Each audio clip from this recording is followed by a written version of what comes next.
Hello everyone, welcome back to another video. और इस video में हम दोबारा से कंटिन्यू करने वाले हैं rapid revision class of the constitution of India, जो हम करते आ रहे हैं अभी 3-4 दिनों से। और आज की वीडियो में हम आर्टिकल 148 से जितने भी हमसे आर्टिकल होते हैं कंटिन्यू वो करते हैं। तो विदाउट वेस्टिंग अ सेकेंड, बिना कोई समय वेस्ट किए गए सीधा पढ़ना चालू करते हैं आर्टिकल 148 से। ठीक है, तो यह इस पॉकेट एडिशन से मैं पढ़ने वाला हूँ, अपनी कॉन्स्टिट्यूशन ऑफ इंडिया की पॉकेट एडिशन से, कोर्ट एडिशन से। अब आर्टिकल 148 जो कि चैप्टर 5 का है, पार्ट 5 का chapter 5, comptroller and auditor general of India CAG CAG। अब article 148 comptroller and auditor general of India CAG 148 का 1, there shall be a comptroller and auditor general of India. एक comptroller auditor general of India होगा, who shall be appointed by the president. और उसे कौन appoint करेगा? राष्ट्रपति, president. By warrant under his hand and seal and shall only be removed from office in like manner and on the grounds and on the like grounds as the जज of the supreme court. और CAG को, comptroller auditor general of India को राष्ट्रपति एक अपने लिखित order जो कि वो देंगे, राष्ट्रपति साहब कैग को उसको अपॉइंट करेंगे उसके ऑफिस में। और उनको रिमूव कैसे किया जाएगा? वही प्रोसेस फॉलो होगा जो कि सुप्रीम कोर्ट के जज के रिमूवल के लिए होता है। तो मतलब कौन कौन से? Proved misbehaviour and incapacity, MI याद कर लो, एब्रीविएशन है, प्रूव्ड मिसबिहेवियर एंड इनकैपेसिटी। ठीक है, अब 148 का 1 हुआ। 148 का 2, every person appointed to be the comptroller and auditor general of India before he enters upon his office. अब जो कैग है, comptroller auditor general of India है, वो अपने कार्यालय में एंट्री लेने से पहले किसके सामने शपथ लेगा? Make and subscribe before the president, राष्ट्रपति साहब के सामने ही शपथ लेगा CAG. Or some person appointed that behalf by him an oath or affirmation according to the form set out for the purpose in the third schedule. जो third schedule हमारे जो पीछे दिए गए हैं, उसमें जो फॉर्म सेट आउट किए गए हैं, उसमें भी CAG कैग के लिए एक फॉर्म बनाया हुआ है, तो उसके अकॉर्डिंगली शपथ लेगा। या तो राष्ट्रपति साहब दिला देंगे, या राष्ट्रपति साहब किसी और को डायरेक्ट कर देंगे कि आप दिला दो इनको कैग को शपथ। ठीक है, अब 3 क्लोज 3 148 का, the salary and other conditions of service of the comptroller and auditor general of India shall as may be determined by parliament by law and until they are so determined shall be specified in the second schedule। जो salary रहेगी और other condition शर्तें रहेंगी किसकी? CAG की, CAG की, वो संसद कानून द्वारा बना देगा, तो वही उसे फॉलो करनी पड़ेगी, यही कानून फॉलो करना पड़ेगा। और जब तक कि नहीं बनता तो सेकंड शेड्यूल में जो बनाई गई हैं अलाउंसेज, एम्यूलमेंट्स, वो उसको मिलेंगे। ठीक है, तो अब 148 के 3 का provided neither the salary of the CAG NOR his rights in respect of leave of absence. ना तो वो CAG कैग की सैलरी, ना तो कोई उसकी अधिकार राइट्स, जब वो अनुपस्थित हो, उसकी एब्सेंस हो अपने ऑफिस से, पेंशन उसकी, ना तो उसकी पेंशन, और एज ऑफ रिटायरमेंट, जो उसकी एज ऑफ रिटायरमेंट है, shall be valid to his disadvantage after his appointment. जब उसकी नियुक्ति हो जाएगी कैग की, तो ना तो उसकी सैलरी कम की जाएगी, ना तो उसकी कोई पेंशन में फेरबदल किया जाएगा, और ना तो उसकी एज की, जो उसकी किसी एज पे रिटायर होगा तो ना तो उस पर फेरबदल किया जाएगा। ठीक है, और उसकी अनुपस्थिति में उसको सैलरी पूरी मिलेगी। ठीक है, उसकी और उसकी पेंशन वगैरह, एज ऑफ रिटायरमेंट वगैरह क्यों वेरी नहीं की जाएंगी, क्यों बदलाव नहीं किया जाएगा उनमें? क्योंकि डिसएडवांटेज आफ्टर इस अपॉइंटमेंट, उसमें कोई त्रुटि आ गई है, वो डिसएडवांटेजेस हो गया है। कैग जो व्यक्ति पहले अपॉइंट किया गया था, लेकिन पहले आपने अपॉइंट तो किया था ना, तो कोई भी वो डिसएडवांटेज नहीं झेलेगा अपनी सैलरी लेने में। ठीक है, अब हम पढ़ेंगे 148 का 4, the controller and auditor general of general shall not be eligible for further office either under the government of India or under the government of the any state after he has ceased to hold office। अब supreme court के जज को भी practice पर hold लगा दिया था, वो प्रैक्टिस पर बाहर लगा दिया था किसी भी कोर्ट में और किसी भी अथॉरिटी जो इंडिया में है, कोई भी ट्राइब्यूनल वगैरह, उसमें सुप्रीम कोर्ट का जज रिटायरमेंट के बाद प्रैक्टिस अब प्लीड और एक्ट नहीं कर सकता। ऐसे कंट्रोलर ऑडिटर्स कैग का लगा दिया, CAG का कैग का लगा दिया हमारे कॉन्स्टिट्यूशन ने कि अब इसको कोई भी फर्दर कार्यालय नहीं मिलेगा किसी में, भारत सरकार में और किसी राज्य सरकार में, और काम नहीं कर सकता इनके अंदर का। ठीक है, जब वे अपना ऑफिस छोड़ देगा। ठीक है, तो मतलब प्राइवेट बिजनेस कर सकता है, बिल्कुल कर सकता है। अब और सुप्रीम कोर्ट के जज भी प्लीड और एक्ट तो नहीं कर सकते, पर किसी वकील को, सीनियर एडवोकेट को अपनी राय तो दे सकते हैं कि इस मैटर में ऐसा होगा। उनको भी रोक थोड़ी है कि राय नहीं दे सकते आप। तो 148 का 5, subject to the provision of this constitution, इस कॉन्स्टिट्यूशन में जो लिखा हुआ, संविधान में लिखा हुआ वो मानना, end of any law made by parliament, या कोई और अन्य कानून बना रखा है संसद ने, वो मानना। The condition of service of person serving in the Indian audit and accounts department, कोई व्यक्ति जो सर्व कर रहा है, किसमें नौकरी कर रहा है? Indian audit and accounts department में।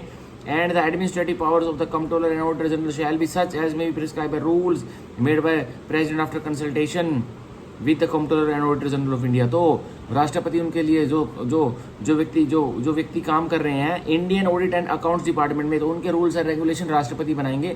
तो राष्ट्रपति किससे सलाह लेके बनाएंगे? Controller auditor and general of India से, कैग से CAG कैग से लेंगे पहले वो लेंगे, विचार विमर्श करेंगे, कंसल्टेशन लेंगे राष्ट्रपति साहब, और फिर ही उन व्यक्तियों के लिए रूल्स बनाए जाएंगे जो कहाँ काम कर रहे हैं, the Indian audit and accounts department में। ठीक है, अब और पढ़ेंगे आगे 148 का 6, the administrative expenses of the office of CAG.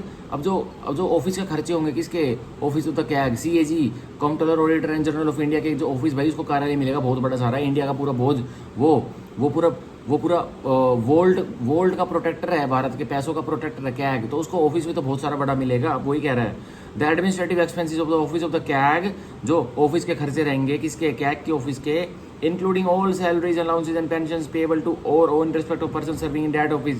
और क्या क्या उन खर्चों में इंक्लूड रहेगा? सारी सैलरी, सारे अलाउंसेज, सारी पेंशन जो कि किस संदर्भ में दी जा रही है? उन व्यक्तियों के संदर्भ में जो कैग के ऑफिस में काम कर रहे हैं या कर चुके हैं, तो उनको पेंशन दी जाएगी।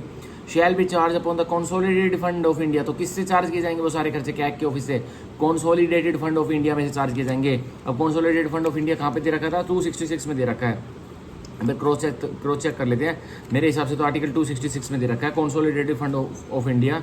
एक बार फिर से चेक कर लेता हूँ मैं, एक सेकंड रुकिए, बस अब 10 सेकंड लगेगी, रुकिए।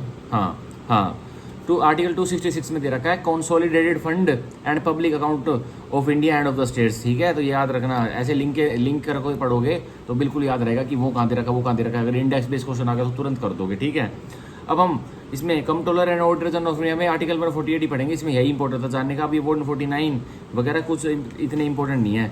149 में चलो 149 पढ़ लेते, फिर 150 151 नहीं पढ़ेंगे क्योंकि वो इतने इंपॉर्टेंट नहीं है। 149 में क्योंकि ड्यूटीज दे रखे, क्या की दायित्व दे रखे, वो पढ़ेंगे। 149 article 149 duties and power of the controller and auditor general of India. ठीक है, duties and power of the controller and auditor general. अब ड्यूटीज क्या रहेंगी? कंट्रोलर की और ऑडिटर जनरल की, दोनों अलग अलग व्यक्ति होते हैं, कैग अलग और ऑडिटर जनरल अलग। ऑडिटर जनरल स्टेट्स के लिए होता है और कैग यूनियन के लिए होता है। तो पढ़ेंगे 149 का पढ़ेंगे, the controller and auditor general shall perform such duties and exercise such powers in relation to the accounts of the union and of the states and of any other authority as or a body as may be prescribed by or under any law made by parliament and any provision in this behalf so made shall perform such duties and exercise power in relation to the accounts of the union and of the states as were conferred or owned or exercised by the auditor general of India immediately before the commencement of this constitution in relation to the accounts of the dominion of India and of the provisions respectively। तो यह कह रहा है भाई जो controller and auditor general India का रहेगा, वो जो संसद में कानून बन जाएगा उस हिसाब से कार्यगत करेगा, उस हिसाब से अपने दायित्व निभाएगा, उस कानून को फॉलो करेगा, वही उसकी ड्यूटी रहेगी। ठीक है, और ये कह रहा है जब उससे पहले कह रहा है जब तक ये रूल, ये तो कॉन्स्टिट्यूशन आने के बाद बोल रहा है, जब उस टाइम के मैटर रखते थे, ये बोल रहा है कि जब ये कॉन्स्टिट्यूशन आया है तो तुरंत रूल्स तो बनाए नहीं जाएंगे कैग के लिए और ऑडिटर जनरल के लिए कि भाई कैसे यूनियन के लिए और कैसे स्टेट्स के लिए आप वो फॉलो करोगे, आपके क्या ड्यूटीज रहेंगी। तो ये कह रहा है कि जो डोमिनियन ऑफ इंडिया में भी तो भाई कोई क्या था, ऑडिटर जनरल था, उसकी ड्यूटी जो वो कर रहा था ना, जब तक रूल्स नहीं बनाए जाते एक संविधान आने के बाद तो वो फॉलो करेगा। तो ये हमारा हुआ 149। हम पढ़ेंगे सीधा पार्ट 6 द स्टेट्स जो कि है जिसमें कि 6 चैप्टर हैं। ठीक है, जिसमें कि 6 चैप्टर हैं और इसमें कहाँ तक हैं 152 आर्टिकल 152 से लेकर, एक बार मैं बता देता हूँ, एक सेकंड रुकिए, एक सेकंड, 6 चैप्टर इसमें, ये कन्फर्म ये पता होना जरूरी है, वो तो मेरे को पता है चैप्टर 6 हैं पार्ट 6। हाँ,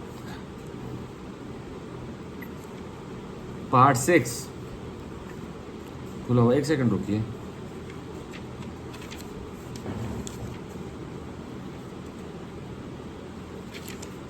हाई कोर्ट आ गया, हाई कोर्ट एंड 1 सेकेंड, ठीक है, सबऑर्डिनेट कोर्ट तक फिर है, 237 तक है। ठीक है, 237 तक है। तो हम पार्ट 6 पढ़ेंगे जिसमें कि आर्टिकल 152 से लेके आर्टिकल 237 तक हैं, और हम आज पूरा नहीं पढ़ेंगे, आज हम पढ़ेंगे चैप्टर 1 जिसमें तो एक ही आर्टिकल है, लेकिन हम जो चैप्टर 2 है द एग्जीक्यूटिव जो कि है 153 से लेके 167 आर्टिकल तक उसको पढ़ लेंगे, और अगर टाइम लगा तो आगे पढ़ लेंगे, लेकिन टाइम लगेगा नहीं, यही पढ़ा जाएगा। तो part 6 the states chapter 1 general, article 152 sorry, Article 152 definition. In this part, unless the context otherwise requires, the expression state does not include the state of Jammu and Kashmir.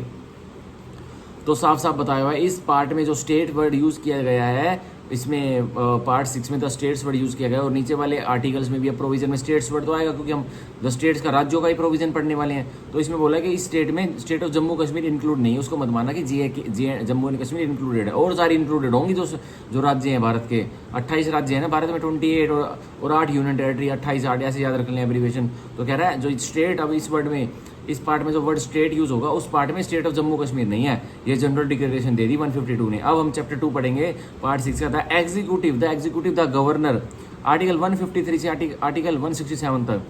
Article 153 governor of states, there shall be a governor of for each state, एक governor रहेगा, एक राज्यपाल रहेगा हर एक राज्य का, ठीक है।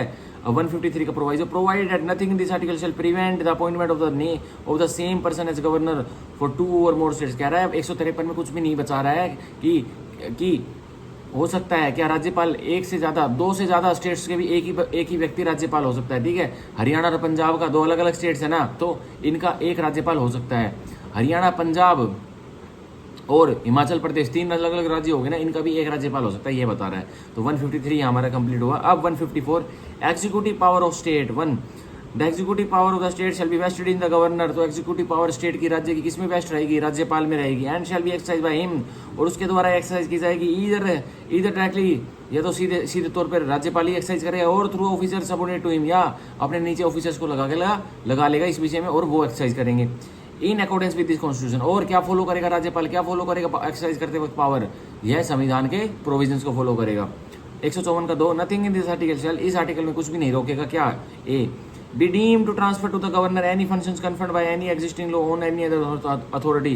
कोई राज्य में कोई भाई किसी और अथॉरिटी को कोई फंक्शंस दे रखे हैं इस कॉन्स्टिट्यूशन ने, या फिर पहले से मिले हुए थे, वो गवर्नर बना भी नहीं था। तो कह रहा है अगर राज्य की अथॉरिटी, राज्य सरकार ने या यूनियन सरकार ने किसी अथॉरिटी को राज्य के स्पेशल फंक्शंस दे रखे, तो ये मत मान लेना कि एग्जीक्यूटिव पावर राज्यपाल के पास है तो वो फंक्शंस भी राज्यपाल के पास आ जाएंगे, नहीं आएंगे, ठीक है, यही कह रहा है। बी प्रिवेंट पार्लियामेंट और the legislature of the state from conferring by law functions on any authority subordinate to the governor. जो राज्यपाल से नीचे कोई अथॉरिटी है, जो कि भाई राज्यपाल तो हेड रहता है स्टेट का, एग्जीक्यूटिव हेड राज्यपाल रहता है एक राज्य का। तो कह रहा है कोई राज्यपाल से नीचे कोई अथॉरिटी है तो संसद या फिर राज्य की विधायिका कन्फर कर सकती है वह फंक्शंस कानून के द्वारा, और उस सबऑर्डिनेट अथॉरिटी को दे सकती है, ठीक है। तो उसको आर्टिकल 154 नहीं रोकेगा, ठीक है। अब आर्टिकल 155 155 अपॉइंटमेंट ऑफ गवर्नर। अब नियुक्ति कैसे होगी गवर्नर की, the governor of a state shall be appointed by the president by warrant under his hand and seal. तो राज्यपाल का, जो राज्य का राज्यपाल बनेगा, उसकी नियुक्ति होगी राष्ट्रपति साहब द्वारा, और कैसे होगी, by warrant under his hand and seal. एक वारंट दिया जाएगा उनको राष्ट्रपति साहब के हाथों से, और उनकी राष्ट्रपति ऑफिस की मोहर लगेगी उस पर, जब उनकी नियुक्ति होगी। यह हुआ हमारा आर्टिकल 155। अब article 156 term of office of governor, कितना कार्यकाल रहेगा, कितना समय रहेगा राज्यपाल के कार्यालय के लिए। तो 156 का 1, the governor shall hold office during the pleasure of the president. अब राज्यपाल साहब भी अपना कार्यालय, जो राज्य का एज ए गवर्नर उनको दिया गया है, राष्ट्रपति साहब की मर्जी तक ही उस कार्यालय में रहेंगे। मतलब सीधा सीधा क्या लगता हुआ दिख रहा है यहाँ, डॉक्ट्रिन ऑफ प्लेजर लगता हुआ दिख रहा है। जब तक राष्ट्रपति साहब का मन किया, जब तक रखा किसी राज्यपाल को, जिस दिन मन से हटे उस दिन हटा दिया, डॉक्ट्रिन ऑफ प्लेजर, ठीक है। अब 156 का 2, the governor may by writing under his hand address to the president resign his office. अब गवर्नर को भाई नहीं रहना, गवर्नर त्याग पत्र देना है, तो अपने हाथों से लिखकर त्याग पत्र, और किसको सौंपेंगे, राष्ट्रपति साहब को सौंपेंगे, और रिजाइन कर देंगे अपने ऑफिस से, कार्यालय से। 3, subject to the foregoing provisions of this article. अब 156 के जो 1-2 पढ़े उनकी कदर रखना, और यह पढ़ो, a governor shall hold office for a term of 5 years। तो एक राज्यपाल आमतौर पर ऑफिस कितने सालों तक अपने लिए ग्रहण करेगा, 5 सालों तक ग्रहण करेगा, from the date on which he enters upon his office. और 5 साल कब से कैलकुलेट होंगे, जिस दिन से राज्यपाल अपने ऑफिस में, अपने कार्यालय में एंट्री लेंगे, मतलब कुर्सी संभालेंगे, ठीक है। 156 के 3 का proviso, provide that a governor shall not withstanding the expiration of the his term. तो राज्यपाल बने रहेंगे अपने कार्यालय में, राज्यपाल की कुर्सी संभाले रहेंगे, until his successor enters upon his office, जब तक कि कोई अन्य राज्यपाल जो उनकी कुर्सी संभालने वाला है वो उसके ऑफिस में ना आ जाए, जब तक अपनी कुर्सी पर बने रहेंगे, चाहे 5 साल 2 महीने हो जाए, चाहे 5 साल 5 महीने हो जाए, पर आमतौर पर 5 साल से पहले ही दूसरे गवर्नर को नियुक्त कर दिया जाता है, ठीक है। तो यह हुआ हमारा आर्टिकल 156। एक सेकंड रुकिए, इसी चला लेता हूँ, चला लिया, थोड़ी गर्मी हो रही है यार। पढ़ा पढ़ा के और गर्मी लगती थोड़ी सर में चलो कोई नहीं, फनी बात थी। तो अब article 157 qualification for appointment of governor. अब क्या क्वालिफिकेशन होगी एक व्यक्ति की कि वो नियुक्त हो जाए किसकी तरह, राज्यपाल की तरह। No person shall be eligible for appointment as governor. कोई व्यक्ति राज्यपाल बनने के लिए लायक नहीं होगा, अन्यथा तो वो क्या नहीं है, unless he is a citizen of India, वो भारत का नागरिक होना चाहिए वह व्यक्ति जो राज्यपाल बनेगा, and has completed the age of 35 years. और वो व्यक्ति जो राज्यपाल बनेगा किसी राज्य का 35 साल की आयु उसने पूरी कर ली है, 35 साल से ऊपर का ही वह पुरुष है या फिर महिला है, ठीक है।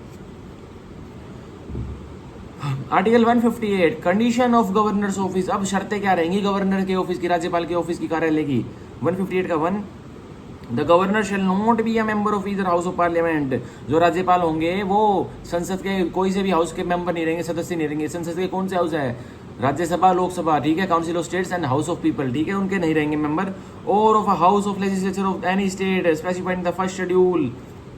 ना तो वो किसी राज्य की विधायिका के मेंबर रहेंगे, मतलब राज्य की विधायिका कौन सी होती है, MLA house and MLC house. जिन राज्यों में एमएलसी हाउस है उनके भी नहीं मेंबर होंगे, वो सदस्य नहीं होंगे, और एमएलए हाउस के भी नहीं होंगे किसी राज्य की विधायिका के, ठीक है।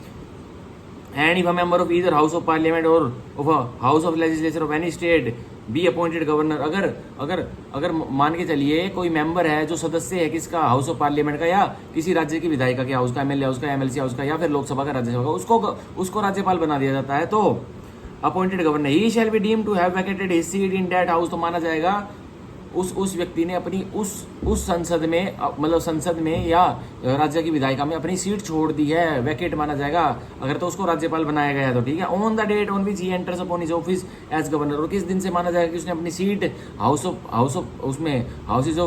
ऑफ पार्लियामेंट में छोड़ दी और राज्य की विधायिका, एमएलए हाउस और एमएलसी हाउस में से छोड़ दी है, जब से उस व्यक्ति ने राज्यपाल के ऑफिस में कदम रखा है, अपनी कुर्सी संभाली है, ठीक है।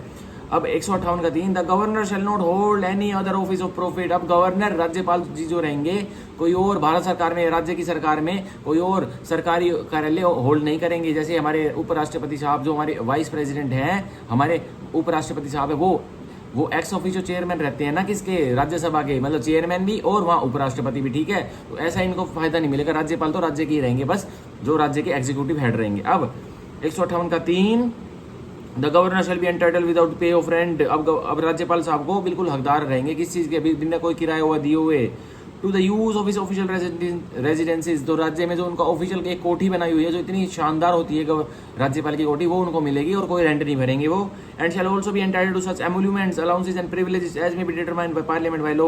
और उनको सारी जो खातिरदारी होती है, जो एमुलमेंट्स होते हैं, प्रिविलेजेस होती है एक राज्यपाल होने की, वह भी उनको मिलेंगी और वो संसद कानून के द्वारा बता देगा कि क्या क्या क्या राज्यपाल को मिलेगी। And until provision in that behalf is so made.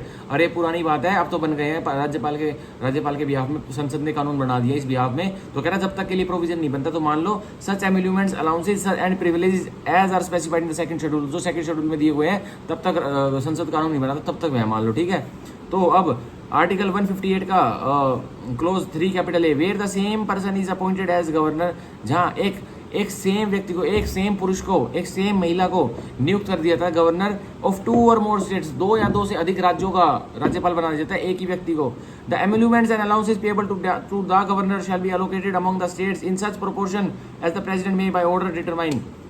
अगर अब एक ही व्यक्ति को पंजाब का, हरियाणा का और हिमाचल प्रदेश का गवर्नर बना दिया, राज्यपाल बना दिया, तो बता रहा है अब उसकी जो अलाउंसेस होंगे, जो सैलरी होंगी, जो एमुलमेंट्स होंगे, वो प्रपोर्शन में, मतलब उनका रेशियो निकलेगा। तीनों स्टेट रेशियो में देंगी। यूँ नहीं है कि पंजाब भी अलग सैलरी दे रहा है, एमुलमेंट्स दे रहा है, हरियाणा भी अलग दे रहा है, या फिर हिमाचल प्रदेश भी अलग दे रहा है, नहीं, प्रपोर्शन में अब उसको मिलेगा, रेशियो में मिलेगा उस राज्यपाल को, ठीक है। और जैसा कि राष्ट्रपति बता देंगे, डिटरमाइन कर देंगे, तय कर देंगे, ठीक है। यह बता गया है 3A में। अब 158 का 4 पढ़ेंगे, the emoluments and allowances of the governor shall not be diminished during his term of office. कुछ भी हो जाए किसी भी हाल में, उनका जब कार्यकाल चल रहा है तो उनके एमुलमेंट्स और अलाउंसेस जो राज्यपाल को मिलेंगे बिल्कुल भी डिमिनिश, कम नहीं किए जाएंगे, ठीक है, उतने ही मिलेंगे जितने होते हैं।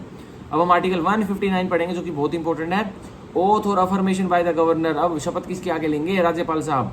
Every governor and every person discharging the functions of the governor, हर राज्यपाल साहब और हर वह व्यक्ति जो कभी ना कभी भाई राज्यपाल की अनुपस्थिति रहेगी तो राज्यपाल की तरह फंक्शन संभालेंगे, वो shall before entering upon his office, अपने कार्यालय में अपनी कुर्सी संभालने से पहले क्या करेंगे, make and subscribe in the presence of the chief justice of high court. शपथ लेंगे किसके सामने, chief justice of high court, जिस राज्य के वे राज्यपाल बनने वाले हैं उस हाई कोर्ट के चीफ जस्टिस के सामने। जैसे अगर कोई हरियाणा स्टेट के कोई राज्यपाल बनने वाले तो किसके सामने शपथ लेंगे? Punjab and Haryana high court के chief justice of high court, ठीक है, Punjab and Haryana high court के चीफ जस्टिस के सामने, ठीक है। Or exercising jurisdiction in relation to that state or in his absence, अगर chief justice of that high court नहीं है तो उनकी एब्सेंस में, उनकी नामौजूदगी में कौन रहेगा, कौन शपथ दिलाएगा राज्यपाल को? द सीनियर मोस्ट जज ऑफ दैट कोर्ट, जो सीनियर मोस्ट जज होगा Punjab and Haryana high court को, वो राज्यपाल को शपथ दिला देंगे। Available an oath or affirmation in the following form, that is to say, अब ये नीचे फॉर्म दिया गया है कि किस हिसाब से राज्यपाल अपनी शपथ पढ़ेंगे, तो आप पढ़ लीजिए, आप अपना नाम रख के लिख लीजिए। I mister X do swear in the name of God that I will solemnly affirm faithfully execute the office of governor or discharge the functions of the governor of Haryana state and will do the best of my ability preserve, protect and defend the constitution and the law, and that I will devote myself to the service and well-being of the people of Haryana। ठीक है, ये ऐसी शपथ ली जाती है। अब आपने शपथ ले लिया है राज्यपाल की, बधाई हो। अब हम पढ़ेंगे article 160, discharge of the functions of governor in certain contingencies. कुछ दुविधाएं आ गई हैं, तो अब कौन व्यक्ति राज्यपाल के फंक्शंस डिस्चार्ज करेगा, वह 160 में बताया हुआ है। The president may make such provision as he thinks fit, राष्ट्रपति साहब प्रोविजंस बना देंगे जैसे उन्हें उचित लगता है। For the discharge of the functions, किस चीज के लिए, कि कौन डिस्चार्ज करेगा फंक्शंस किसके? ऑफ द गवर्नर, राज्यपाल के। Of a state in any contingency not provide for this chapter, इस चैप्टर ने जो चैप्टर 2 है पार्ट 6 का, उसने गवर्नर के बारे में कोई कंटीजेंसी नहीं बता रखी। कहीं भाई कोई दुविधा आ जाएगी तो उस राज्यपाल जी को कोई दुविधा आ जाएगी, कोई मृत्यु वगैरह हो जाएगी और या फिर कोई बीमारी हो जाएगी या फिर वो अपने ऑफिस से अनुपस्थित रहेंगे, तो कोई कंटीजेंसी आ गई ना, दिक्कत आ गई ना, तो अब राष्ट्रपति साहब जो भारतवर्ष के होंगे वो इस बिहाफ में प्रोविजन बना देंगे कि कौन व्यक्ति और कैसे अब डिस्चार्ज हो गए राज्यपाल साहब के फंक्शंस कार्यालय के। ठीक है, तो यह हुआ हमारा आर्टिकल 160। किसी को नहीं बता रखा स्पेशली कि कौन बनेगा कौन नहीं बनेगा, बता रखा राष्ट्रपति साहब तय कर देंगे। ठीक है, अब हम पढ़ेंगे आर्टिकल 161, बहुत ही इंपॉर्टेंट है, सीधा कनेक्ट कर लीजिए आर्टिकल 72 से। वहाँ राष्ट्रपति साहब को पार्डन देने की, मर्सी पिटीशन की पावर थी। यहाँ गवर्नर साहब को 161 में गवर्नर साहब को मर्सी पिटीशन की। ठीक है, अब power of governor to grant pardon etcetera and to suspend remit or commute sentences in certain cases. किसी को सजा हुई पड़ी है, किसी को फांसी की सजा हुई पड़ी है। अब किसी के राज्य में, जैसे हरियाणा स्टेट में मिस्टर एक्स रहते हैं, उनको फांसी की सजा हुई पड़ी है, तो मिस्टर एक्स ने सुप्रीम कोर्ट, हाई कोर्ट तक सबके दरवाजे खटखटा लिए। अब उन्होंने क्या कहा कि भाई मैं जिस राज्य का हूँ उसके राज्यपाल साहब को मैं चिट्ठी लिखूंगा, मैं उनके सामने एक एप्लीकेशन लगाऊंगी कि मेरे को माफ कर दीजिए, मैंने बहुत गंदा काम किया है, मैं सारी उम्र पछताऊंगा, मतलब मैं पछता रहा हूँ, जेल में पड़ा। आप मेरी फांसी की सजा को उम्र कैद में बदल दीजिए, जब तक मैं जेल में रहूंगा, मैं जीता तो रहूंगा, बेशक से मैं जेल में रहूं। तो यह हो सकता है। 161, the governor of a state shall have the power to grant pardons. जो राज्यपाल रहेंगे राज्य के, उनके पास पावर रहेगी कि क्या माफी दे दे, पार्डन दे दे किसी को, रिप्राइज दे दे, रेस्पिट्स दे दे और रेमिशंस दे दे ऑफ पनिशमेंट, किसमें, सजाओं में, और टू सस्पेंड, खारिज भी कर सकते हैं, remit or commute the sentence of any person convicted of any offence against any law relating to the matter to which the executive power of the state extend. और जिसमें executive power of the state extend करती है, उस behalf में किसी law में उसको सजा हुई पड़ी है, कानून में उस व्यक्ति को सजा हुई पड़ी है, तो उसको बिल्कुल माफ भी कर सकते हैं, उसकी सस्पेंड भी कर सकते हैं, कॉमिट भी कर सकते हैं, थोड़ी बहुत छोड़ भी सकते हैं, पूरी तरह से ही माफ करते हैं। उसकी फांसी की सजा को बिल्कुल माफ भी कर सकते हैं। भाई फांसी की सजा दे रखी थी, उसको कह देंगे जा भाई तू अपने घर जा, ऐसा भी कर सकते हैं। यूं नहीं है कि फांसी की सजा हो रही थी तो उम्र कैद कर देंगे, ऐसा भी नहीं है, बिल्कुल भी माफ कर देंगे, जाओ भाई जाओ, तुमसे गलती होगी, मानता हूँ। ठीक है, तो यह हुआ आर्टिकल 161, बहुत ही इंपॉर्टेंट था। अब article 162, extent of executive power of the state. अब कहाँ तक हदें फैलेंगी कि इसकी एग्जीक्यूटिव पावर जो राज्य की रहेगी, subject to the provision of this constitution. इस कॉन्स्टिट्यूशन में जो प्रोविजन दिए उसको मानो, उसकी रिस्पेक्ट करना, आगे बढ़ो। The executive power of the state shall extend to the matters with respect to which the legislature of the state has power to make laws. तो एग्जीक्यूटिव पावर राज्य की वहां तक ही, उस हदों तक ही फैलेगी जिसमें उस राज्य की पावर है लॉ बनाने की, कानून बनाने की। तो राज्य की पावर लॉ बनाने में कौन से मैटर्स पे है? 7th शेड्यूल में लिस्ट 2 पर, स्टेट लिस्ट में जो मैटर्स लिखे हुए हैं उन पे है राज्य की पावर। ठीक है, तो यही बता रहे 162 का पैरा 1। अब प्रोवाइजो पढ़ेंगे, 162 का प्रोवाइजो पढ़ेंगे। Provide that in any matter with respect to which the legislature of the state and parliament have power to make law. कह रहे हैं किसी मुद्दे में यूनियन के पास भी, सेंटर के पास भी पावर है और राज्य की विधायिका के पास भी पावर है एक मैटर पर कानून बना रही, तो उसको क्या कहते हैं? कंकरेंट लिस्ट का मैटर होगा, वो लिस्ट 3 का ऑफ 7th शेड्यूल। तो यही कह रहा है the executive power of the state shall be subject to the limited by the executive power provided expressly by this constitution or by any other law made by the parliament upon the union or authorities thereof. तो ये कह रहा है कि भाई अब जो जो राज्य की विधायिका की पावर है वो थोड़ी लिमिट में आ जाएगी, थोड़ी कम हो जाएगी, क्योंकि भाई केंद्र तो केंद्र रहता है, सेंटर तो सेंटर होती है, सेंटर ने जो कानून बना दिया उसको मानना पड़ेगा। ठीक है, सीधी सीधी बात ये है। ये इसकी इंटरप्रिटेशन है 162 की। आर्टिकल 162 हमारा हुआ। Article 163 council of ministers. अब राज्य में भी तो मंत्री उंत्री होंगे, तो उसकी बता रहे काउंसिल ऑफ मिनिस्टर्स। ये यूनियन वाले नहीं है, ये राज्य के काउंसिल ऑफ मिनिस्टर्स हैं। अब भाई राज्य में भी तो बहुत सारी मिनिस्ट्री होती है, वो मिनिस्ट्री इनको ही दी जाती है, काउंसिल ऑफ मिनिस्टर्स को, राज्य वाली। अब article 163 council of ministers to aid and advise governor. Council of ministers का मंत्रिमंडल का, जो राज्य के मंत्रिमंडल है, उसका क्या काम रहेगा कि वो एड करे और एडवाइस करे किसको, राज्यपाल को। अब 163 का एक, there shall be a council of ministers with the chief minister to at the head to aid and advise the governor in the exercise of his functions except in so far as he is by under this constitution required to exercise his functions or any of them in his discretion। तो दोबारा पढ़ते हैं, there shall be a council of ministers, एक मंत्रिमंडल रहेगा राज्य का, ठीक है, with the chief minister at the head to aid and advise the governor. और चीफ मिनिस्टर सीएम साहब उसके काउंसिल ऑफ मिनिस्टर, जो मंत्रिमंडल रहेगा राज्य का, उसके हेड रहेंगे, उसके मुखिया रहेंगे, और उसका उनका काम क्या रहेगा, aid and advise the governor.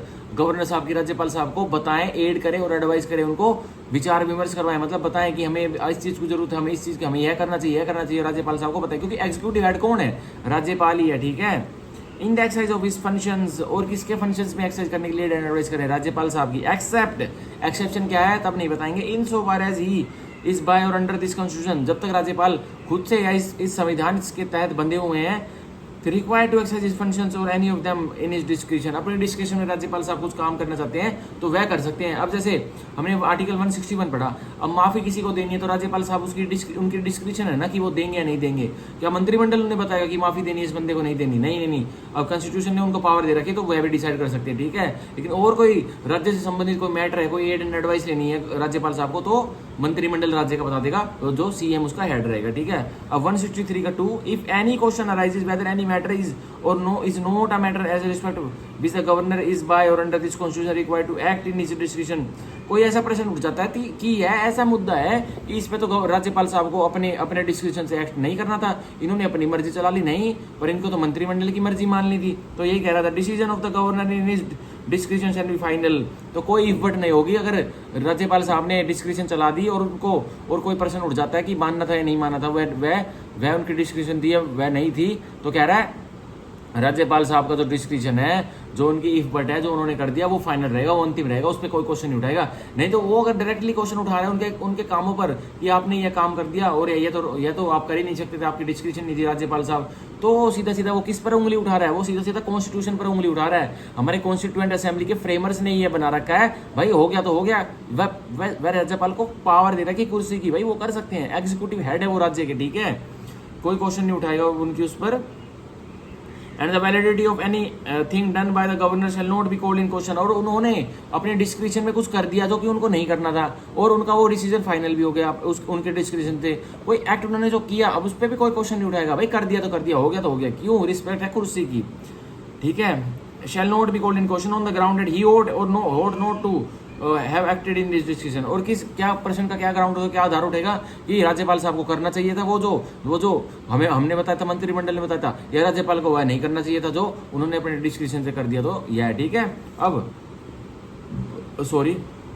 Article 163 close 3, the question whether any so what, ये प्रश्न क्या है कि क्या था वो क्वेश्चन और क्या था वो मुद्दा, वह क्या डिस्क्रिप्शन, एडवाइस वो tendered by ministers to the governor, क्या प्रश्न था वो जिसमें राज्यपाल साहब ने डिस्क्रिप्शन अपनी यूज की और मंत्रिमंडल की एडवाइस नहीं मांगी, वो tendered by ministers to the मंत्रिमंडल, जो राज्य के मंत्रिमंडल ने राज्यपाल साहब को जो एडवाइस दी थी, क्या था वो प्रश्न और क्या उन्होंने एडवाइस नहीं मानी, क्या अपने डिस्क्रिप्शन यूज कर दी। Shall not be inquired into in any court, कोई भी मुकदमा नहीं डाल देगा उसके लिए, वह प्रश्न जानने के लिए कि क्या वह प्रश्न था जो राज्य के मंत्रिमंडल ने राज्यपाल जी को बोला था कि आप यह एड एंड एडवाइस कीजिए और राज्यपाल साहब ने अपने डिस्क्रिप्शन चला ली, कोई भी कोर्ट उसको ट्राई नहीं करेगा। ठीक है, बाहर लगाई हुई है पूर्ण तरीके से।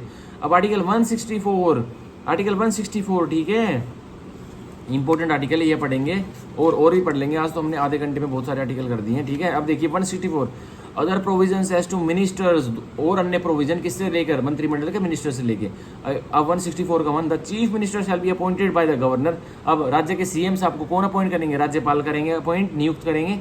And the other minister shall be appointed by the governor, और जो दूसरे मंत्रिमंडल के मिनिस्टर्स रहेंगे उनको भी राज्यपाल साहब अपॉइंट करेंगे, नियुक्त करेंगे on the advice of the chief minister. और कौन उनको एडवाइस करेगा कि ये मेरे मंत्रिमंडल, मेरी मंत्री मतलब राज्य के ये मंत्री रहेंगे, मंत्रिमंडल में रहेंगे, कौन करेंगे, सीएम साहब ही करेंगे राज्यपाल साहब को रिक्वेस्ट कि इनको भी आप अपॉइंट कर दो, नियुक्त कर दो, ठीक है। And the minister shall hold office during the pleasure of the governor, और जो राज्य के मंत्रिमंडल के मंत्री रहेंगे, जो राज्य की मिनिस्ट्रियाँ संभालेंगे तरह तरह की, हेल्थ की, पुलिस की, होम अफेयर्स की, तो वो क्या रहेंगे, वो रहेंगे जब तक कि and the minister shall hold office during the pleasure of the governor, doctrine of pleasure लगे यहाँ, जब तक कि गवर्नर को वह अच्छे लगेंगे तो उनको रखेंगे मिनिस्टर मंत्रिमंडल के, वरना तो चल भाई मेरे भाई अपने बैठ तू, आप जाके बैठिए कहाँ, लेजिस्लेटिव असेंबली में बैठिए कुर्सी पर, ठीक है।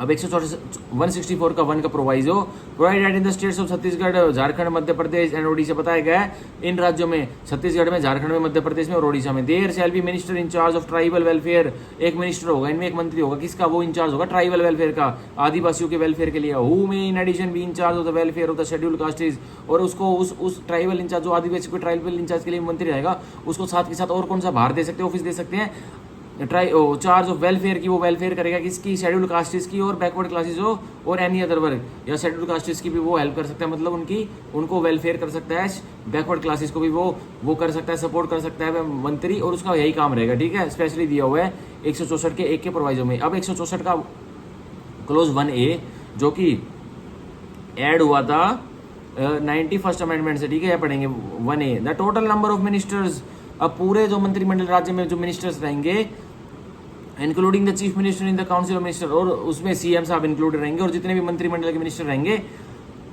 In the state shall not exceed 15% of the total number of the member of the legislative assembly of the state, जो एमएलए हाउस के टोटल नंबर ऑफ, जितने हमारे राज्य में एमएलए रहेंगे, उस जितने भी टोटल, चाहे रूलिंग पार्टी के चाहे अपोजिशन पार्टी के, लेकिन 15% से ज्यादा मंत्री नहीं बनेंगे। अगर 100 मंत्री हैं, मान के चलिए 100, एक किसी राज्य की एमएलए हाउस में, मेंबर ऑफ लेजिस्लेटिव असेंबली में 100 सदस्य हैं, मान के चलिए 60 तो रूलिंग पार्टी के हैं और 40 अपोजिशन पार्टी के, क्या रूलिंग पार्टी के 15% होंगे, नहीं, 60 उसके और 40 उसके अपोजिशन पार्टी के, तो 100 में से 15% हो गए, तो 100 में से 15% कितने हो गए, सीधे सीधे 15 होंगे, 15 मंत्रियों को मिलेगी, डिपार्टमेंट मिलेगा, ठीक है, और उसमें 15 मंत्रियों में शामिल रहेंगे कौन, सीएम साहब, यही कह रहा है हमारा आर्टिकल 164 का क्लोज 1 कैपिटल ए। अब हम पढ़ेंगे 1 कैपिटल ए का proviso, provided the number of ministers including the CM, बताया गया है जो नंबर है, जो गिनती है मिनिस्टर की, उसमें सीएम भी शामिल है, in a state shall not be less than 12, तो मंत्रिमंडल में किसी भी स्टेट में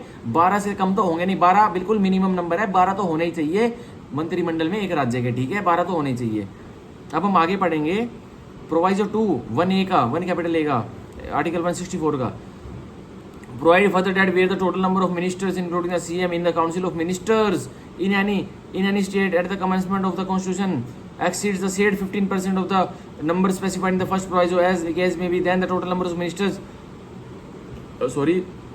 in that state shall be brought in conformity with the provision of this clause within 6 months from such date as the president may by public notification appoint। तो यह बोल रहा है कि भाई जैसे ये 91st अमेंडमेंट आ गई, ठीक है भाई, 91st अमेंडमेंट से राज्यों में 15% की लिमिट तय हुई थी भाई, काउंसिल ऑफ मिनिस्टर जो यूनियन के थे उसमें तो पहले से थी, उनमें प्रोवाइजो से ऐड नहीं की थी, राज्यों में प्रोवाइजो से मतलब उससे ऐड की गई अमेंडमेंट से। और कौन सी अमेंडमेंट है, 91st अमेंडमेंट से बताया गया कि भाई कोई भी राज्य में जो मंत्रिमंडल के मिनिस्टर रहेंगे इंक्लूडिंग सीएम, वो 15% से ज्यादा नहीं होंगे। तो यही कह रहा है कि किसी राज्य में यह अमेंडमेंट आने के बाद 15% से ज्यादा थे, तो आने वाले 6 महीनों में ये 91st अमेंडमेंट जैसे एनफोर्समेंट में आएगी, उसके 6 महीनों के अंदर अपना हिसाब किताब सेटल कर लेना, उनको 15% तक ही लिया ना उन नंबर्स को जो कि ज्यादा मंत्रिमंडल के सदस्य बने पड़े हैं, ठीक है, यह कह रहा है बस आर्टिकल 164 का क्लोज 1 कैपिटल ए का प्रोवाइजो 2। अब हम 1 कैपिटल बी पढ़ेंगे, the member of the legislative assembly of the state or either house of the legislature of any state, कोई सदस्य है किसका, एमएलए हाउस का या फिर और either house of the legislature या फिर दूसरे हाउस का भी, एमएलए हाउस का या एमएलसी हाउस का, ठीक है, having legislative council belonging to any political party who is disqualified for being a member of the house under para 2 of 10 schedule shall be disqualified to appointed as a minister under clause 1। तो बताया जा रहा है जो कि anti defection law से कोई सदस्य जो किसका, एमएलए हाउस का है या फिर एमएलसी हाउस का है, और उसको मंत्रिमंडल में ऐड करना चाहते हैं, कह रहा है वो नहीं बन सकता, वो डिस्क्वालीफाइड रहेगा, उसको नहीं बना सकते आप मंत्रिमंडल का कोई सदस्य, ठीक है, यही कह रहा है हमारा 1B। और आगे बढ़ते हैं, अब आगे बढ़ते हैं, इतनी सी बात है इसमें, और कोई ज्यादा दिक्कत की बात नहीं है। अब 164 का क्लोज 2 हम पढ़ेंगे, 1 भी हमारे यही होगा, बस इतनी बात कह रहा है, ये याद रखना। 164 का 2, the council of minister shall be collectively responsible to the legislative assembly of the state. जो मंत्रिमंडल के मंत्री रहेंगे राज्य के, वो किसको जिम्मेवारी उसकी उनकी किसके प्रति जिम्मेवारी रहेगी? एमएलए हाउस के जितने भी मंत्री एमएलए हैं उनको वह जवाबदेही रहेगी, ठीक है, रूलिंग पार्टी के भी और अपोजिशन पार्टी के भी, कि तुमने यह किया तो क्या किया राज्य के लिए, ठीक है। मंत्रिमंडल की किनको जानकारी, किनको रेस्पॉन्सिबिलिटी रहेगी, किनके प्रति उनकी जिम्मेवारी रहेगी मंत्रिमंडल की, राज्यों की, सीएम की भी और उन 15% वालों जो मंत्रिमंडल राज्य के बनेंगे। कलेक्टिवली रेस्पॉन्सिबल रहेंगे किसको? एमएलए, ठीक है, लेजिस्लेटिव असेंबली के जो स्टेट की लेजिस्लेटिव असेंबली है, एमएलए हाउस के जो मेंबर्स हैं एमएलए हैं उनको रहेंगे, ठीक है। अब 164 का 3, before a minister enter upon his office, अब मंत्रिमंडल वाले मिनिस्टर की बात हो रही है, जो अब वो जो मंत्रिमंडल है जो मिनिस्टर संभालेंगे राज्य की, the governor shall administer to him the oath of office and of the secrecy according to the form set out for the purpose in the 3rd schedule. तो सीएम साहब को और जो राज्य के मंत्रिमंडल जो जिनको मिनिस्ट्री मिलती है उनको कौन शपथ दिलाता है? राज्यपाल साहब शपथ दिलाते हैं, ठीक है।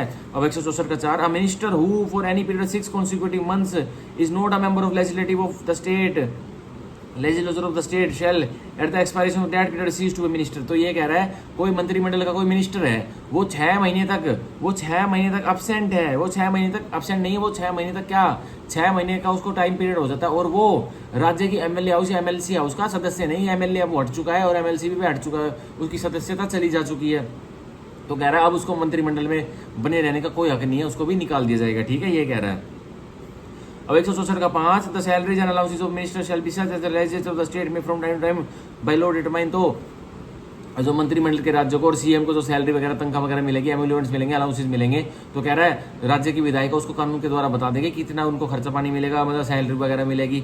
और कह रहा है अगर नहीं बताया हुआ और उस बिहाफ में जब तक कानून नहीं बना था राज्य की विधायिका में, तो कह रहा है 2nd शेड्यूल में जो सैलरी एम्यूलेंट्स दे रखे वो मान लेना। तो यहाँ हमारा आर्टिकल 164 पूरा। अब हम पढ़ेंगे आर्टिकल 165 जो कि एडवोकेट जनरल बताता है, advocate general for the state, एक राज्य के लिए एक एडवोकेट जनरल होगा जो कि टॉप लॉ ऑफिसर रहता है किसका? उस राज्य का, ठीक है। Article 165 advocate general for the state. 165 का 1, the governor of each state shall appoint a person. तो राज्यपाल हर राज्य के अपॉइंट करेंगे, नियुक्त करेंगे एक व्यक्ति को, who is qualified to be appointed a जज ऑफ हाई कोर्ट। जो व्यक्ति नियुक्त हो सकते हैं, वो क्वालिफाइड है, वो बन सकते हैं क्या? हाई कोर्ट के जज बन सकते हैं। To be the advocate general for the state, और उस व्यक्ति को क्या बनाया जाएगा? Advocate general for the state, advocate general of the state नहीं, स्टेट के लिए, राज्य के लिए एडवोकेट जनरल बनाया जाएगा। उनको राज्य की ड्यूटी दी जाएंगी।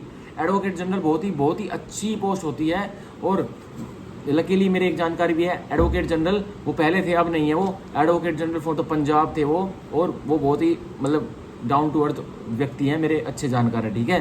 तो लेकिन बहुत ही मतलब ऑफिस ऐसा रहता है एडवोकेट जनरल का कि बहुत ही मतलब टॉप नॉच ऑफिस रहता है। तो 165 का 1 हमारा हुआ। तो राज्यपाल अपॉइंट करेंगे, नियुक्त करेंगे एक व्यक्ति को जो कि हाई कोर्ट का जज बनने के लायक है, उसको बना देंगे advocate general for the state, ठीक है।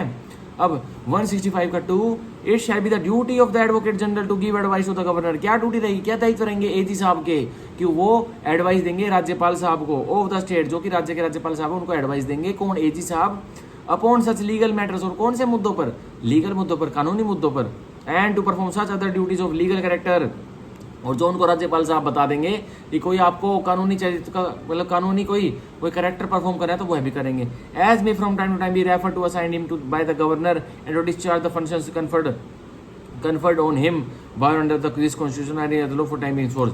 और वो कौन से फंक्शंस डिस्चार्ज करेंगे, या जो किसी भी कानून में उनको डिस्चार्ज करने के लिए बताया जाएगा तो वह फंक्शंस डिस्चार्ज करेंगे, या फिर राज्यपाल उन्हें टाइम दर टाइम बताते रहेंगे कि आपको अब यह करना तो वह भी करेंगे, ठीक है। अब 165 का 3, the advocate general shall hold office during the pleasure of the governor. तो एजी साहब अब अपना ऑफिस कब तक होल्ड करेंगे? वही राज्यपाल का यहाँ पे डॉक्ट्रिन ऑफ प्लेजर लग जाएगा। राज्यपाल साहब जब तक चाहेंगे, जब तक उन्हें एजी साहब को ऑफिस में बनाए रखेंगे, कार्यालय में बनाए रखेंगे, नहीं तो निकाल देंगे। And shall receive such remuneration as the governor may determine, और उनकी रेमुनरेशन सैलरी वगैरह एजी साहब की कौन तय करेंगे? राज्यपाल साहब ही तय करेंगे, ठीक है। तो यहाँ हमारा आर्टिकल 165 पूरा। और एजी एडवोकेट जनरल और डबल एजी भी जो होते हैं, एएजी भी होते हैं, उनकी भी बहुत अच्छी पोस्ट होती है। मैं उनकी मना नहीं कर रहा, वो भी बहुत अच्छी पोस्ट होती है। तो मेनली हाई कोर्ट में ज़्यादा देखने को मिलते हैं, मतलब, ठीक है। तो हम पढ़ेंगे conduct of government of business, अब हमारा आर्टिकल 166 और आर्टिकल 167 रह गया चैप्टर 2 में, ठीक है, द एग्जीक्यूटिव में, ठीक है, जिसमें हमने गवर्नर का पढ़ा था। अब फिर कल वाली वीडियो में हम चैप्टर 3 करेंगे जिसमें है आर्टिकल 168 से लेके आर्टिकल 212 तक, ठीक है। आज छोटी वीडियो बनाएंगे तो हमारे 2 आर्टिकल्स और रह रहे हैं, इनको कर लेंगे आज, ठीक है। तो अब article 166 conduct of business of government of state, अब व्यापार कैसे चलेगा, मतलब कंडक्ट बिजनेस कैसे चलेगा, मतलब व्यापार कैसे चलेगा उस राज्य का, ठीक है, तो वो बता रखा है 166 का 1, all executive action of the government of state, सारे एग्जीक्यूटिव एक्शन किसके, राज्य की सरकार के, shall be express to be taken in the name of the governor, तो कह रहा है खुला सिक्का चलेगा किसका, राज्यपाल साहब का, और सारे एक्शन जो भी राज्य के लिए लिए जाएंगे व्यापार से रिलेटेड वो राज्यपाल साहब के अथॉरिटी में लिए जाएंगे, ठीक है। 166 का 2, orders and other instruments made and executed in the name of the governor, जो भी ऑर्डर्स या अदर इंस्ट्रूमेंट जो मेड हुए हैं किसकी अथॉरिटी में, राज्यपाल साहब की, shall be authenticated in such manner, तो कह रहा है इस तरीके से ऑथेंटिकेटेड होंगे वो, as may be specified in rules to be made by the governor, और उनके रूल्स भी, नियम भी खुद राज्यपाल साहब ही बना देंगे कि भाई ये कार्य कैसे होगा और इसमें कैसे हमको काम कार्रवाई करनी है, ठीक है। And the validity of an order or instrument which is authenticated shall not be called in question on the ground that, और जो वैलिडिटी है जो राज्यपाल साहब ने नियम बना दिए किस तरीके से व्यापार होगा उसको प्रश्न में नहीं उठाया जाएगा, उसके ऊपर किस आधार पर, it is not an order or instrument made और एग्जीक्यूटिव बाय द गवर्नर, की है वह ऑर्डर वह नियम नहीं है जो कि राज्यपाल साहब ने ऑथेंटिकेटेड किया था, तो कोई प्रश्न नहीं उठेगा उसके ऊपर, जो राज्यपाल साहब ने एक बार खुला सिक्का चला दिया, लिख दिया, जो बता दिया वो करना ही पड़ेगा, ठीक है। अब 166 का 3, the governor shell make rules for more convenient transaction of the business of the government of the state, तो राज्यपाल रूल बना देंगे, किस हिसाब के रूल नियम बना देंगे, कायदे कानून बना देंगे कि भाई किस हिसाब से अच्छी तरह के स्मूथली तरीके से ट्रांजैक्शन हो सकती है एक राज्य के बिजनेस की, ठीक है, उसके लिए। And for the allocation among the ministers of the said business in so far it is not business with respect to which the governor is by order this constitution required to act in his description, अगर rules बनाते हैं तो यह भी rule बना देंगे कि ministers जो राज्य के मंत्रिमंडल के मिनिस्टर्स होंगे उनको कौन कौन सी मिनिस्ट्री मिलेगी उसके भी आप में भी रूल्स बना देंगे कि अब ये कौन सा व्यापार संभालेंगे, भाई किसको कौन सी हेल्थ मिनिस्ट्री मिलेगी, किसको होम अफेयर्स मिलेगा, वो भी राज्यपाल साहब बना सकते हैं, उनके पास पूरी पावर है। और कम नहीं बना सकते, अगर भाई कॉन्स्टिट्यूशन के हिसाब से कोई और प्रोविजन बोलता कि वो नहीं बना सकते तो नहीं बना सकते, ठीक है। तो यह हुआ 166 हमारा। अब आर्टिकल हम लास्ट आर्टिकल पढ़ेंगे, article 167, duties of chief minister as respect the furnishing of information to the governor etcetera, अब दायित्व किसके, चीफ मिनिस्टर साहब के दायित्व की किस संदर्भ में कि फर्निश करे जानकारी किसको, राज्यपाल साहब को, और भी अधिक जानकारी दे सीएम साहब राज्यपाल साहब को। अब 167 का पढ़ेंगे, it shall be the duty of the chief minister of each state, यह ड्यूटी रहेगी, शैल मैंडेटरी, दायित्व रहेगा सीएम साहब, जो कि हर राज्य के सीएम साहब उनका यह दायित्व रहेगा, हमारी 28 स्टेट्स है, 28 स्टेट्स में सीएम साहब है तो उनका दायित्व रहेगा कि क्या करेंगे वो राज्यपाल को, यह सब देंगे। A to communicate to the governor, राज्यपाल साहब को वार्तालाप बोल देंगे, अपनी ध्वनि बताएंगे, अपने जो कार्य उन्होंने किया वो बताएंगे। To communicate to the governor of the state all decision of the council of ministers, communicate करेंगे, वार्तालाप करेंगे किससे, राज्यपाल साहब से, कौन, सीएम साहब, कि क्या क्या निर्णय लिए, किसने, मेरे राज्य के मंत्रिमंडल ने, मेरे मंत्रियों ने, जो आपके राज्य मंत्रिमंडल है उन्होंने क्या निर्णय लिए वो कम्युनिकेट किया जाएगा, सीएम साहब करेंगे राज्यपाल को, ठीक है। Relating to the administration of the affairs of the state and proposal for legislation, ठीक है, और क्या निर्णय लिए किससे रिलेटेड, राज्य के अफेयर से रिलेटेड, कि भाई राज्य में एडमिनिस्ट्रेशन कैसे संभाला जा रहा है और आप क्या हरकत कर रहे हो वो राज्यपाल साहब को बताएंगे, सीएम साहब की मंत्रिमंडल ने क्या डिसीजन लिए, निर्णय लिए। एंड प्रपोजल्स फॉर लेजिस्लेशन, और वो क्या क्या प्रपोजल्स कर रहे हैं, मतलब राज्य की विधायिका में क्या क्या कानून के और नए नए बिल्स इंट्रोड्यूस हो रहे हैं उनके बारे में पूरी जानकारी देंगे सीएम साहब राज्यपाल साहब को। अभी to furnish such information relating to the administration of the affairs of the state and proposal for legislation as the governor may call for, भाई सीएम साहब नहीं दे पा रहे हैं तो राज्यपाल साहब खुद मंगवा लेंगे, सीएम साहब से कह देंगे हाँ जी लेके आइए आप, क्या क्या आपने, मेरे मंत्रिमंडल वालों ने क्या क्या लेजिस्लेशन बिल वगैरह दिखाए हैं वहाँ राज्य की विधायिका में, तो मेरे को बताइए, फर्निश करो मेरे को, ठीक है, मेरे पास लेके आइए सारी जानकारी है, वो भी कर देंगे। या तो सीएम साहब खुद दे दे, या बी में वो कह रहा है कि राज्यपाल साहब खुद मंगवा लेंगे। C if the governor so requires, अगर राज्यपाल साहब मांगते हैं, क्या मांगते हैं, to submit for the consideration of the council of ministers any matter on which a decision has been taken by minister but which has not been considered by the council, तो कह रहा है अगर राज्यपाल साहब के पास कोई बिल आया, उन्होंने फर्निश करवाई इन्फॉर्मेशन अपने पास मंगवाई और उनको बाद में पता लगा कि भाई यह बिल तो, यह ड्राफ्ट तो अच्छा है पब्लिक के लिए, जनता जनार्दन के लिए बहुत अच्छा है, लेकिन यह बात इस बिल की चिंगारी विधायिका में उठी तो थी, लेकिन इसको साइड में रख दिया गया। तो यह कह देंगे कि दोबारा इसके ऊपर कंसिडरेशन करिए मेरे मंत्रिमंडल के लोग और राज्य की विधायिका में इसके ऊपर कंसिडरेशन करिए, और which has not been considered, जो आपने इसको एक बार इसकी बात उठी तो थी राज्य की विधायिका में, पर आपने साइड में रख दिया था, और उन्होंने राज्यपाल साहब ने बिल उससे सीएम से मंगवा लिया था, सीएम साहब से। अब यही कह रहे हैं कि उनको बता देंगे कि कंसीडर करिए दोबारा, जो आपने ये बिल उठाया था जनता जनार्दन के लिए बहुत अच्छा है, अब इस बिल पे दोबारा कंसीडर करिए और इसको पास करवाइए राज्य में से और राष्ट्रपति की एजेंट के लिए भेजिए। तो यह वो हमारा आर्टिकल 167 तक पूरा, आज हम इतना ही पढ़ेंगे, ठीक है। अब कल से हम पढ़ेंगे पार्ट 6 का चैप्टर 3, जो कि आर्टिकल 168 से लेके आर्टिकल 212 तक, ठीक है। तो यह आज की क्लास यहीं खत्म होती है कॉन्स्टिट्यूशन ऑफ इंडिया की। मैंने अपनी पॉकेट एडिशन से पढ़ाया था, ठीक है, इससे पढ़ाता हूँ मैं, और कल की क्लास हम कल करेंगे। और वीडियो अच्छी लगी हो तो लाइक करना, चैनल को सब्सक्राइब करना, और अगर अच्छा बताया हो तो कमेंट करना, और कुछ चेंजेस करने की जरूरत तो वो करना। Thank you, bye bye, take care.